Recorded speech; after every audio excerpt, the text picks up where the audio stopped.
नमस्कार दोस्तों, मैं हूं रोहित और आप देख रहे हैं बिग ग्रो म्यूजिक सीरीज। तो दोस्तों आज मैं आप लोगों के लिए एक और नई वीडियो लेके आया हूं जिसमें मैं आप लोगों को बताऊंगा कोएक्सियल, कंपोनेंट और मिड रेंज, इन तीनों में क्या फ़र्क होता है और क्या चीज़ बेस्ट होती है। क्योंकि यही क्वेश्चन सबसे ज़्यादा रहता है कि हम कोएक्सियल लें, कंपोनेंट लें या मिड लें। ठीक है, तो इसी चीज़ के बारे में आज हम बात करेंगे कि ये क्या चीज़ें होती हैं, किस हिसाब से ये काम करती हैं और क्या चीज़ बेस्ट होती है। अब बेस्ट की बात सुन लो कि बेस्ट हम किसको कैसे बोल सकते हैं। देखो, कुछ कंपनी के कंपोनेंट ऐसे हैं, ठीक है, जो हमारी मान लो स्पीकर होते हैं, फुल रेंज स्पीकर होते हैं, वो उनसे भी घटिया बजते हैं। और जो फुल रेंज खाली एक स्पीकर है वो उस कंपोनेंट से भी ज़्यादा अच्छा बजता है। तो हम इस चीज़ को लेके ना कभी ये बोल नहीं सकते कि कंपोनेंट अच्छा है, कोएक्सियल अच्छा है। ये डिपेंड करता है कंपनी के ऊपर और उन्होंने वो क्या चीज़ बनाई है, ये डिपेंड करता है उस चीज़ के ऊपर कि हमारी मिड रेंज अच्छी है या कंपोनेंट अच्छा है या हमारा कोएक्सियल अच्छा है। अब बात कर लेते हैं कोएक्सियल होता क्या है, किसको हम कोएक्सियल बोलते हैं। मैं आपको सिंपल सी लैंग्वेज में समझाऊंगा, टेक्निकल तरीके पे नहीं जाऊंगा मैं कुछ भी ऐसे वैसे पे। तो सिंपल तरीके से समझा देता हूँ। एक स्पीकर होता है, ठीक है, उस स्पीकर के बीच में एक ट्विटर या मिड रेंज छोटी सी लगा देते हैं, ठीक है। उसको फिल्टर करने के लिए एक छोटा सा कैपेसिटर लगा देते हैं उसके अंदर, बस ये हमारा कोएक्सियल होता है। उससे उस कैपेसिटर से क्या होता है, जो हमारी लो फ्रीक्वेंसी होती है वो कट हो जाती है, सिर्फ हाई या मिड की तरफ ही उसका थोड़ा सा ध्यान रहता है। एक छोटा सा सेल जैसा आप जिसको कैपेसिटर बोलते हो, वो कैपेसिटर होता है हमारा, तो वो उसमें लगा देते हैं, तो वो हमारा कोएक्सियल बन जाता है, ठीक है। उसके बाद हमारी आती है ये कंपोनेंट।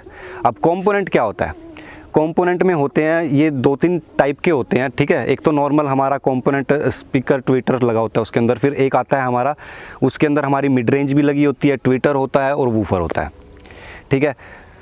तो कंपोनेंट होते क्या है असल में, उसके साथ कंपोनेंट के साथ ना हमें अलग अलग चीज़ मिलती है। जैसे मिड अलग मिलेगी, मिड के लिए अलग ड्राइवर होगा, आपका स्पीकर जो वूफर है वो अलग है, ट्विटर है वो अलग है आपका, ठीक है। अब इन तीनों चीज़ों को चलाने के लिए क्रॉसओवर दिया जाता है, ठीक है। उस क्रॉसओवर में क्या होता है, उसके अंदर फुल रेंज पावर दी जाती है, तो आगे वो डिवाइड करके आगे पावर को हाई को, जिसको ट्विटर को हाई चाहिए तो उसको हाई देगा, मिड रेंज को मिड की चाहिए तो उसको मिड देगा, और वूफर को लो चाहिए तो वो लो देगा। तो ये हमारा कंपोनेंट होता है जिसके अंदर आपको पावर आप फुल की देते हो, पर वो आगे डिवाइड करके आगे पावर अलग अलग ड्राइवर के हिसाब से वो देता है, ठीक है। मिड रेंज, अब मिड रेंज आती है। मिड रेंज एक स्पीकर होता है हमारा जिसका ध्यान पूरा पूरा मिड की तरफ होता है, जो मिड की फ्रीक्वेंसी होती है उसके ऊपर ध्यान होता है पूरा पूरा उसके ऊपर, ठीक है। अब ऐसा नहीं बोल सकते कि वो मिड ही जाएगा, वो मिड की ही निकालता है, ज़रूरी नहीं होता। वो लो पे भी वो डिपेंड करता है आपने किस कंपनी की मिड ली है और उसका फ्रीक्वेंसी रिस्पॉन्स क्या है, वो डिपेंड करता है कि वो आपको बेस भी देगा या नहीं देगा। वैसे मिड से हम ज़्यादातर मिड ही निकालते हैं, ज़्यादा बेस नहीं लेते उससे, क्योंकि फिर उसकी आवाज़ जो है वो चीज़ें नहीं मिल पाती जो हमें मिलनी चाहिए। तो बस यही इसमें मेन चीज़ है। और जो मिड होती है, मिड के साथ हमें ट्विटर लगाना ज़रूरी होता है, क्योंकि वो मिड ही निकालती है। और जो कंपोनेंट और कोएक्सियल होते हैं उनके साथ ट्विटर लगे होते हैं, ठीक है, तो वो लगे होते हैं, तो इसलिए हमें उनमें उनके एक्सटर्नल ट्विटर की हमें ज़रूरत नहीं पड़ती। लेकिन मिड रेंज के साथ हमें ट्विटर की ज़रूरत पड़ती है। वो डिपेंड कर, वो कौन सा ट्विटर लगाएंगे वो डिपेंड करता है मिड की पावर के ऊपर, कि हम किस पावर की मिड ले रहे हैं और कौन सा ट्विटर इसके ऊपर काम करेगा। अब बात कर रहे थे अच्छे की, तो अच्छे की बात ऐसी होती है, देखो डिपेंड करता है कंपनी के ऊपर। अब कुछ कंपनी के स्पीकर खाली फुल रेंज स्पीकर ऐसे होते हैं जो कंपोनेंट को फेल कर देते हैं, कोएक्सियल को फेल कर देते हैं, बहुत अच्छी क्वालिटी वो देते हैं। हम इस चीज़ को नहीं बोल सकते कि कौन सी कंपनी का कंपोनेंट अच्छा, कौन सी कंपनी का कोएक्सियल अच्छा, कौन सी कंपनी का मिड अच्छी है। ये डिपेंड करती है आपके बजट के ऊपर और आपके टेस्ट के ऊपर, कि आप लोगों का टेस्ट क्या है और आप लोगों का बजट क्या है। ये इस चीज़ के ऊपर डिपेंड करती है।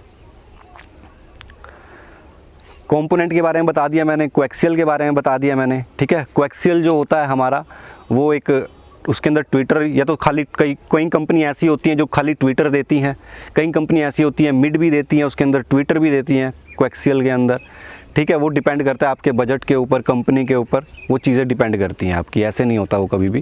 ठीक है, फिर उनको पावर इसी हिसाब से दी जाती है, कैपेसिटर लगा दिया जाता है जो हमारी लो फ्रिक्वेंसी को ख़त्म कर देता है, हाई मिड वो उसके अंदर दे देते हैं, तो उससे वो नॉर्मल सा चल जाता है। अब उसमें होता क्या है, जो हमारा कोएक्सियल होता है उसमें वो चीज़ नहीं मिल पाती हमें जो कंपोनेंट के अंदर मिल सकती है, क्योंकि कंपोनेंट के अंदर एक अलग से चीज़ दी गई है जो अलग अलग जो फ्रिक्वेंसी है उसको डिवाइड करती है और वो उसी हिसाब से उस चीज़ को देती है जहाँ पे वो चीज़ चाहिए।